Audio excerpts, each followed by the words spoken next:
In scriptures, the human body is often referred to as the temple of God. Yet it is quite an uncommon privilege for any soul to attain this sacred abode that houses the divine, as it is truly a blessing to be reborn as a human being. On several occasions, Supreme Master Ching Hai has spoken about the rarity of this phenomenon. To be reincarnated in the human world is hard. You have to have enough human quality. You have to have affinity with the parents, yeah?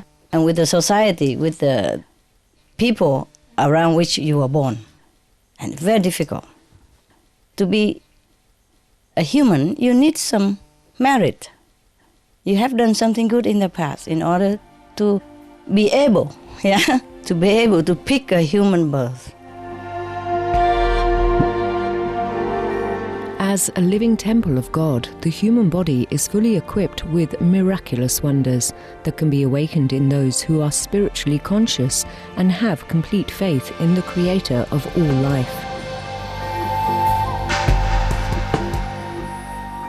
Inedia, Latin for fasting, is the human ability to live without food.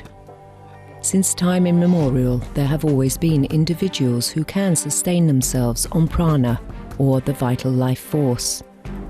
Through the grace of the Providence, Inediates, people who follow a food-free lifestyle, can draw the energy from nature to nourish themselves.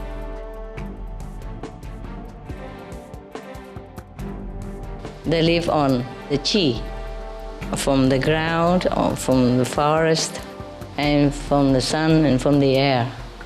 They make use of all that. Or they live on love, on faith alone. These individuals are known as breatharians, solarians or waterians, and they come from all walks of life, from different cultures and all corners of the world.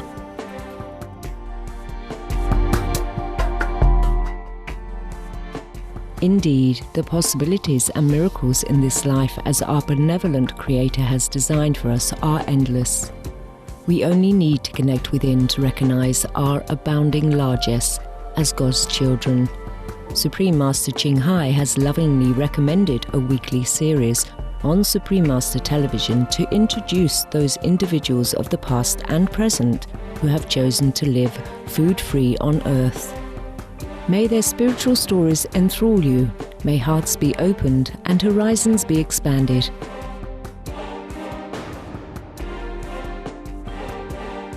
We now invite you to join us for part 2 of a 4-part series entitled Jericho Sunfire, a Breatharian personal fitness guru, on Between Master and Disciples. This program discusses the possibility of breatharianism, or living without eating food, and is not a full instruction. For your safety, please do not attempt to cease eating without proper expert guidance.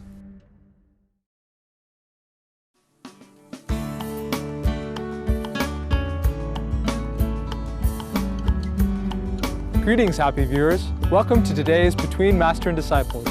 Breatharians, Solarians, Waterians, people who do not need food to survive, have always existed in human history. In the past few months, we have been introduced to some of these remarkable individuals. Breatharian St. Nicholas of Flua, Breatharian stigmatist Louis Lato, Waterian farmer Pham Dong Luk, Breatharian dietitian Dr. Barbara Moore, and many others. Today, we continue our series on another Breatharian, Jericho Sunfire, a personal fitness trainer.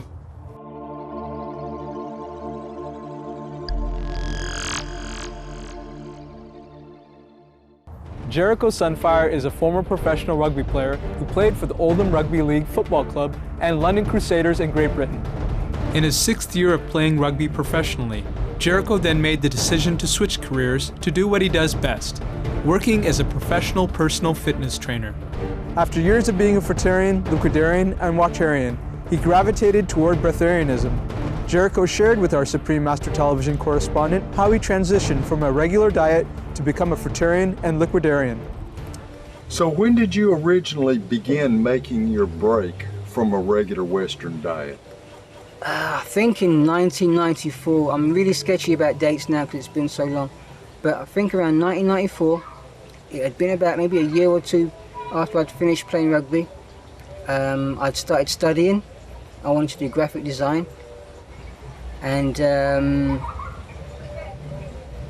one day I woke up after feeling really bad, progressively bad, for a number of years, I would say. And when I look back on it, I can honestly say I always felt bad, always. But one day I woke up and it didn't make sense. It didn't make sense to feel so bad. I had become so sensitive to the fact that I felt so bad. I could hear myself wheezing when I breathed.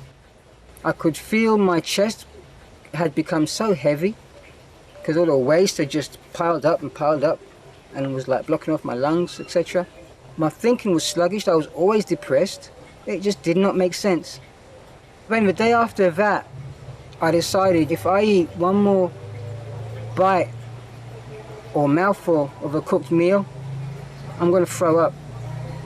And simultaneously, I had a strong intuitive drive towards fruits. And I remember this to this day. It was mangoes, 2 mangoes, honeydew, and a bunch of grapes, green grapes, and non-dried figs is what I went out and got back from the store. It was a huge West Indian store, one of those stores where you can get fruits from around the world and just live it up. And that's what I did. Went back home and I just tore these things up. And it was like such a breath of fresh air, it really was. And I enjoyed it so much because I could actually breathe afterwards. I actually had energy afterwards. I could actually think. So, like I say, I enjoyed it so much, I did the same thing the next day. Same thing, same effect. I loved it. For me, it was like finding the Holy Grail. It was like finding the missing puzzle that I'd been searching for so long, finding that key that opened that unlocked door, that last unlocked door. From then on, Jericho completely stopped eating meat and cooked food, and just lived on fruits. And you just dropped it all in one day and became a raw foodist fruitarian. I became a fruitarian. And my ego would tell you, yes, I made the change straight away. I wasn't interested in nothing else. Strict fruitarianism. And it was strictly fruits. No nuts, no seeds, no water, no greens. Just fruits. I just figured that, hey, if there's vegetarians, this will make me a fruitarian if I just eat fruit. And I honestly believed that I could eat fruit for the rest of my life. I had no fear, no concept of fear, no concept of doubt, no concept of making myself sick, getting anorexic or anything like that. So basically, that was how I started. Now, I did that for 10 years, roughly 10 years. Since he couldn't find any information on the internet or support groups for raw foodists or fruitarians at the time, Jericho learned on his own to stay mentally and physically fit on the fruitarian diet. And basically, I had to learn my trade by myself. I learned about cleansing, I learned about detoxification, I learned about emotional purging and how extremely intense they can be. And basically I got a digital camera, and once I got that, that's when everything changed. Because I started to record pictures, I started to record my weight, my size, I started to take videos of exercises that I did and stuff like that. And that is basically when things really changed. You ask any guru in the raw food movement and they'll tell you, when you're going through your detox, you just stay sedentary. You stay in bed, you don't exercise, you ride it out. That was making me feel worse. So I decided one day just to go for it and to get myself back in shape, get myself back in order, stop playing the victim, stop being so depressed, and just get things working again. And that's what I did. Like I say, I got a digital camera. I started getting out and teaching myself advanced exercises that I knew I had it in me, that I could do, and I started posting them. And again, like I say, that's when things really started to change in terms of being a fruitarian.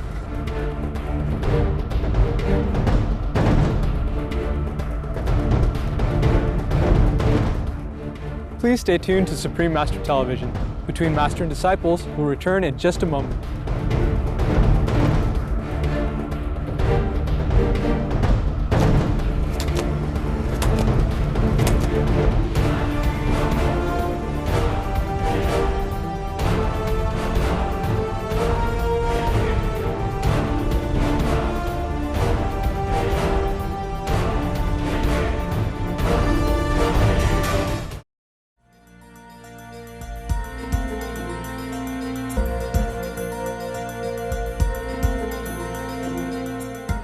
Welcome back to today's Between Master and Disciples. Let's now continue with our feature on Jericho Sunfire, a Breatharian personal fitness guru.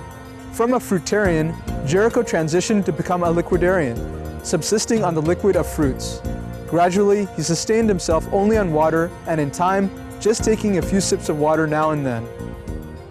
Then I made the unexpected jump to liquidarianism, which was a very subtle thing, because what was happening was eventually over the years, I think in the course of 3 years, when I look back on it, I noticed my amounts of juice and the fruits I was having was changing. The amounts of juice I was having was reducing, and the fruits I was having was changing. To the point where it got down to I was only having oranges spring and summer, and grapefruits in the fall, and it was watermelon in the summer.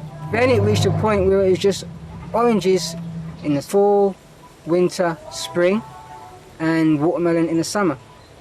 And then it just went on to being oranges the whole time, year round, maybe for a year. And then the last year was water. No fruit at all, just water? No fruits at all, just water. And even then, that was seemed like a very short period. And it reached a point I was just like maybe having just a few sips here and there during the day. And even then it seemed like to me the reason for those was anxiety. It was natural for Jericho at this stage to experiment with being a breatharian, relying on the cosmic energy for sustenance. So then you made the move from being a waterian to a breatharian. Yes. And again, I dabbled with breatharianism when I was a liquidarian, and this time I dabbled even more, in fact, even more in the last 6 months of being a waterian with breatharianism, and it was actually feeling good. I was actually getting it. And I was actually starting to think, well, hang on a minute, there may be something to this. I'm doing this in hot, intense driving heat, the kind of intense driving heat that makes you think you can drink an ocean, that makes you think you need to drink an ocean in order to keep cool. So there's those kind of anxieties and conditioning that we have to deal with, because when you look at it, you go to any fitness class, what do you see?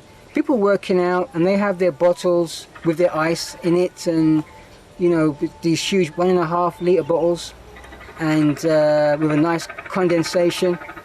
And our whole conditioning is while working out or after working out, we need to drink.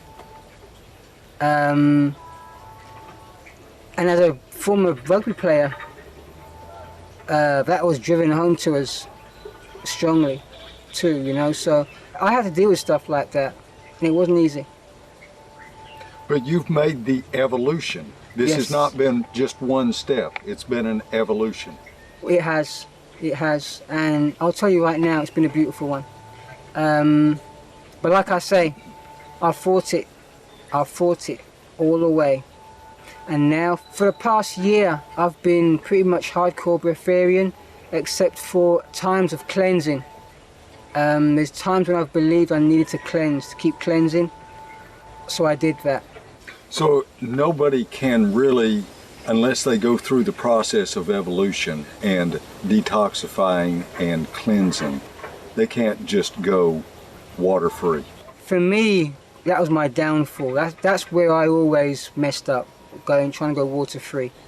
As years went on, it got easier, but like I say, I learned in hard climates.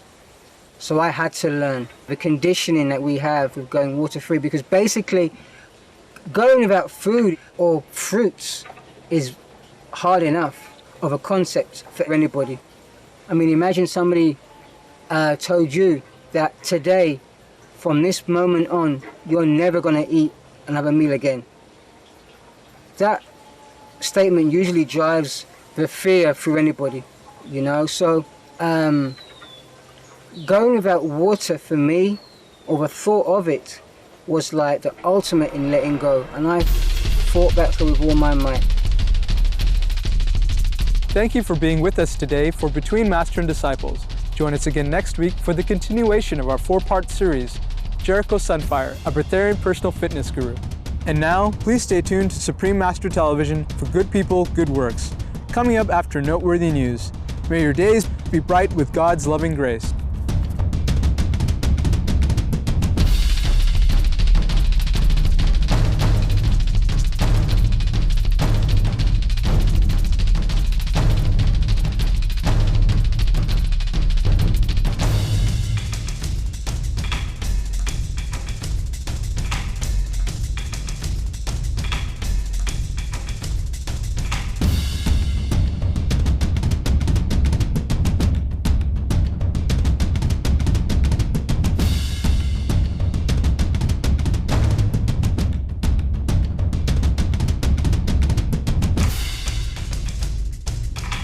For more details, please visit